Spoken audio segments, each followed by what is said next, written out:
মা বলে আমি নাকি রামকৃষ্ণ ঠাকুর ছিলাম। তাই পরম দয়াল শ্রী ঠাকুর একদিন চলে এলেন রামকৃষ্ণ ঠাকুরের লীলাক্ষেত্র দক্ষিণেশ্বরে।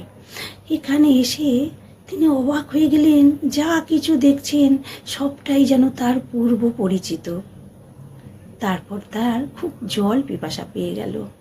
ঠাকুর দেখলেন একজন সবাইকে জল দিচ্ছে, ঠাকুরও সেখানে দাঁড়ালেন।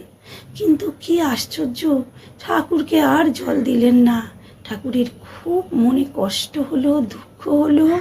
তারপর তিনি রামকৃষ্ণ ঠাকুরের শোয়ার ঘরের দিকে গেলেন। সেখানেও গিয়ে দেখলেন কি আশ্চর্য, সব কিছুটা তার পূর্ব পরিচিত, খুব চেনা, কত দিনের চেনা। তারপর ঠাকুর খুব ক্লান্ত, তৃষ্ণার্ত, ক্ষুধার্ত হয়ে পঞ্চবটি তলায় তিনি গেলেন। গিয়ে সেখানে দেখলেন মৃদুমন্দ বাতাস চলছে।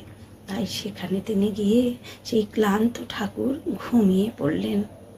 ঘুমিয়ে ঘুমিয়ে দেখছেন এত অপরূপ রূপ এবং স্নিগ্ধ অথচ কালো স্বয়ং মা কালী।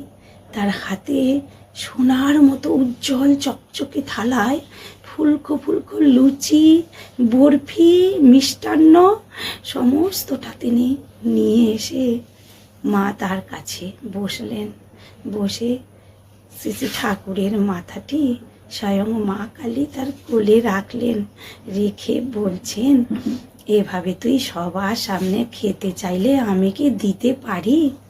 লক্ষ্মীটি এগুলো খা বলে তার সমস্ত মান অভিমান দুঃখ কষ্ট দূর করে দিয়ে স্বয়ং মা কালী ঠাকুরকে সেদিন খাইয়ে দিলেন।